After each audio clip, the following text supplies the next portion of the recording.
আমাদেরকে বাঁচাইতে আসে না।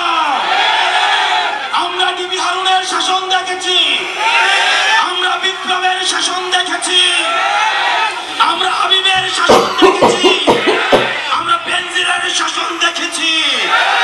আপনারা বেনজির হয়েন না, আপনারা বিপ্লব হয়েন না, আপনারা ডিবি হারুন হয়েন না। কারণ আবাবিল পাখির মতো একটা না একটা নাহিদ সার্জিস আমার রাস্তায় নেমে আসবে। গতকালে বাঘের বাচ্চা কথার স্পিড দেখছেন? এক একটা অ্যাটম বোমা ছাড়তেছে, এক একটা মিসাইল ছাড়তেছে। বাঘের বাচ্চা এইটারই কয় ইয়াং টকবগে রক্ত, যে রক্ত জীবনকে একদম বীর করে দিয়া মৃত্যুর ঘর থেকে ফিরে আসছে। এই হইল নাহিদ সার্জিসেরা। ফাটাই দিছে ভাই, আইসা গেছে যমুনার ওই পারে, সিরাজগঞ্জে আছে আজকা, এরপর আস্তে আস্তে ঢাকার দিকে আসবে। আমরা দেখবো এই ছেলেরা কতদূর যাইতে পারে, কি করতে পারে, কতটুক করতে পারে, মানুষ তাদেরকে কতটুকু ভালোবাসে। আসসালামু আলাইকুম। সিরাজগঞ্জ পর্যন্ত আইসা গেছে বন্ধুরা। আপনারা জানেন কি যে করতেছেন এই পোলাপান গুলা। একটা মিডিয়া সাপোর্ট করলো না প্রথম দিকে, এখন অবশ্য টুকটাক মিডিয়া যাইতেছে। প্রথম দিকে মনে আছে যখন সেই চাঁপাইনবাবগঞ্জ থেকে স্টার্ট করছিল, বা ওইদিকে যখন ছিল উত্তরবঙ্গে, কয়টা মিডিয়া আসছে ভাই? আসে নাই। কিন্তু এই ভার্চুয়াল মিডিয়া ওদেরকে মানুষের দ্বারে দ্বারে পৌঁছায় দিছে। কি পরিমাণ লোক হচ্ছে। আরে এই মূর্খের দল, একসময় বলছিলেন না 21শে ফেব্রুয়ারির সময় নাহিদরা একটা মঞ্চ করে কিছু কথা বলতে চাচ্ছিল, লোকজন ছিল না, বলছিলেন মানুষের চেয়ে মিডিয়ার লোক বেশি। হাসাহাসি করছেন, তিরস্কার করছেন। এনসিপি তো অজ্ঞা সিটও পাইব না। আজকে অবস্থা দেখছেন, উত্তরবঙ্গের অবস্থা দেখেন। আমার মুখের কথা না, এনসিপিতে কি পরিমাণ লোক হচ্ছে, কত জনসংখ্যা হচ্ছে, এবং তাদের মধ্যে কি রকম উদ্যম একটা ভাব। মানুষ আম দুইটা আইনা 5 জনকে খাওয়াইতেছে, বাড়ির উঠোনে বসে কাঁঠাল ভাইয়া খাওয়াইতেছে, রাস্তার পাশে টং দোকানে বসে ওরা চা খাইতেছে। এই রাজনীতি তো বাংলাদেশের মানুষ দেখতে চাইছে এত বছর। পদযাত্রা প্রথম না, পদযাত্রা এর আগে বাংলাদেশেও হয়েছে, অনেক পার্টি করছে, কিন্তু এরকম উৎফুল্লভাবে এরকম সাকসেসফুলি পদযাত্রা বাংলাদেশের ইতিহাসে এই প্রথম। যেখানেই যাচ্ছে রে ভাই, যেখানেই যাচ্ছে মানুষের মাথা মানুষ খায়। দেখেন নাই? এখনো আপনাদের টনক লড়ে নাই। মির্জা আব্বাস সাহেবের গল্প মনে হয়ে গেল। উনি এক জায়গায় বলছিলেন, কি নিয়ে জানি কথা উঠছিল, তিরস্কার করে বলতেছিলেন যে আমি একটা গল্প বলি, আমার এক লোক হ্যান করছে ত্যান করছে, মানে একটু বাহাদুরি দেখাচ্ছে। তখন উনি নাকি তারে বলছে, দেখাবো নাকে মারুম পেটে, মানে দেখাইবো একটা মারবো আরেকটা। তিরস্কারমূলক কথা, কিন্তু এটা একটা উক্তি, বড় উক্তি। এই এনসিপিরা এখন দেখাইবো নাকে মারবো পেটে, এই অবস্থায় শুরু হয়েছে ভাই, এই অবস্থায় শুরু হয়েছে। ফুয়াদ সাহেবের একটা ইন্টারভিউ দেখলাম, বেশ ভালো বলছেন উনি এনসিপি সম্পর্কে, কিন্তু একসময় বলছেন যে ওনার দৃষ্টিভঙ্গিতে শুধুমাত্র ইয়াং জেনারেশনরা নাকি এখানে যাচ্ছে। কিন্তু বন্ধুরা আমরা দেখতেছি মা বোন বয়স্ক মারা এসে জাবড়াইয়া ধরতেছে নাহিদ রে, জাবড়াইয়া ধরতেছে সার্জিস রে, জাবড়াইয়া ধরতেছে হাসনাত রে, চুমা দিতেছে, মনে হচ্ছে তার সন্তান। মহিলারা আসবে না, মা বাবা আসবে না, চাচা চাচিরা আসবে না, না আসুক, বাইরের যে ছেলেটি আছে সে তো আসছে, সেই হলো মূল গার্জিয়ান, সেই পথ নির্দেশনা দিবে তার আব্বা আম্মা চাচা চাচি ফুফা ফুফিকে, আমরা এই পথে যাব। পাল্টে গেছে ভাই, সব পাল্টে গেছে, আরো পাল্টাইব। মাত্র 3 মাস না 4 মাস মাত্র বয়স যে দলের, লাখো লাখো লোক তার সেই পদযাত্রার মিটিংয়ে চোখ জুড়ে যায়। আমরা এইটাই তো চাইছিলাম। এরা যদি এই উদ্যমে চলে যায়, আর আপনারা যদি ওদের পাশে থাকেন, কেউ ঠেকাইতে পারবে না। আমরা যে ধারণা নিয়ে, যে চিন্তা ভাবনা নিয়ে, যে আশা নিয়ে এই জুলাই বিপ্লব করছি, সাকসেসফুল হইতেই হবে।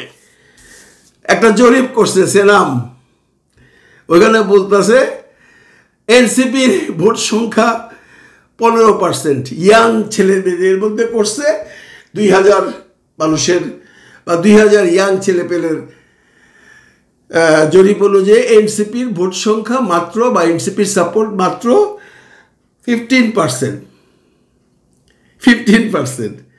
আচ্ছা মাইনে নিলাম 15% যদি হয়, আর যদি আপনার এই দেশে পিআর সিস্টেমে ভোট হয়, তাহলে 45টা সিট পাবে এনসিপি। এই আপনারাই তো বলছেন একটা সিট পাবে না, অনেকে চ্যালেঞ্জ করছেন একটা সিট পাবে না, এখন তো 45টা সিট এসে গেল। মানলাম পিআর ভোট হবে না, পিআর ভোট ছাড়া বাংলাদেশে ভোট হওয়া সম্ভব নয়, এটা নিয়ে অনেক বিতর্ক আছে, সেইখানে নাইবা গেলাম। যদি সাধারণ নির্বাচন হয়, আগের সিস্টেমে নির্বাচন হয়, তবুও এনসিপি কয়টা সিট পায়, জাস্ট ওয়েট এন্ড সি, একটু খালি সময়টা যেতে দেন। 3 মাসে যারা এইভাবে গর্জন করে আগাচ্ছে, 6 মাস পরে কি হবে? ইলেকশন যদি ফেব্রুয়ারিতে হয়, এখনো 7-8 মাস সময় আছে। Wait and see. এরা দেখাইবো নাকে মারবো পেটে।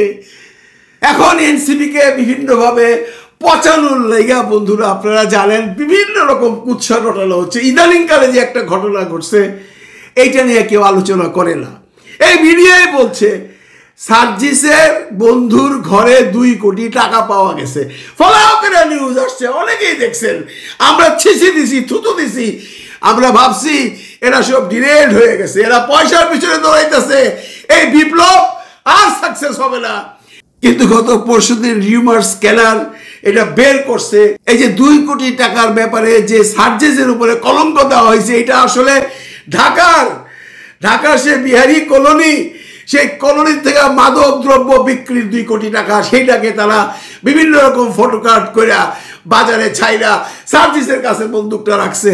এই খবর কেউ কইতাছে না, এইটা নিয়ে কেউ নিউজ করতেছে না যে না সার্জিসের কোনো বন্ধুর কাছে 2 কোটি টাকা পাওয়া যায় নাই, এটা পাওয়া গেছে এই যে মোহাম্মদপুরের বিহারি কলোনিতে, এবং এটা মাদক দ্রব্যের বিকৃত ওর টাকা, এইটা নিয়ে নিউজ নাই। নিউজ আছে সার্জিসের বন্ধুর বাড়িতে 2 কোটি টাকা পাওয়া গেছে।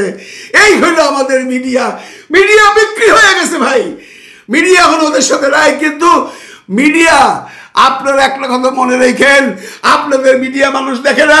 মানুষ এখন ইউটিউব দেখে, ফেসবুক দেখে, ইনস্টাগ্রাম দেখে। মানুষ আপনাদেরকে বিশ্বাসও করে না। আপনারা জান নাই ওদের পিছনে কি হয়েছে। মানুষের ঘরে খবর যায় নাই। ওরা কি করতেছে, ওরা কিভাবে মানুষের কাছে সমাদৃত হচ্ছে। যাচ্ছে তো, যাবে, কারণ বাংলার মানুষের চোখ খুলে গেছে ভাই।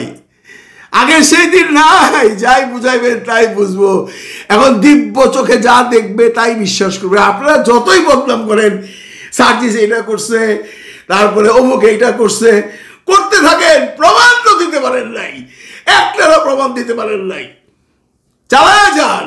এনসিপিও সমতার যুদ্ধ চায়, কারণ একা মাঠে লড়া যাবে না, একা কাউকে মাঠে লড়তে দেওয়া হবে না। এখন নতুন সুর তুলছে, এইসব পদযাত্রা কইরা কি হবে? পদযাত্রা কইরা কি আর ভোট পাওয়া যাবে? জি ভাই, পদযাত্রার রেজাল্ট আছে, রেজাল্ট নাই যে তা না।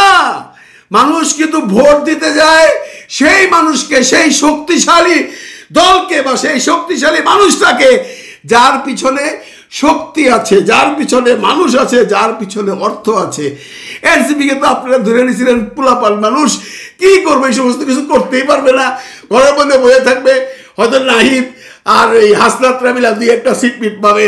এবার দেখছেন তো ওদের শক্তি কতটুক, ওদের পিছনে জনগণ কিভাবে আছে। ইয়াং জেনারেশনরা ওই সেনামের যে আপনার জরিপ হয়েছে, আই ডোন্ট কেয়ার, ওই জরিপের পাত্তাও দিলা। জরিপ করে কি হবে ভাই? 91 সালে জরিপ তো হয়েছিল। আওয়ামী লীগ সরকার গঠন করে ফেলাইছিল, মিষ্টি বিতরণ করে ফেলাইছিল, মনে আছে আপনাদের? পাশ করে গেছে, মন্ত্রী পরিষদ ভাগাভাগি করে ফেলাইছিল, করছিল না?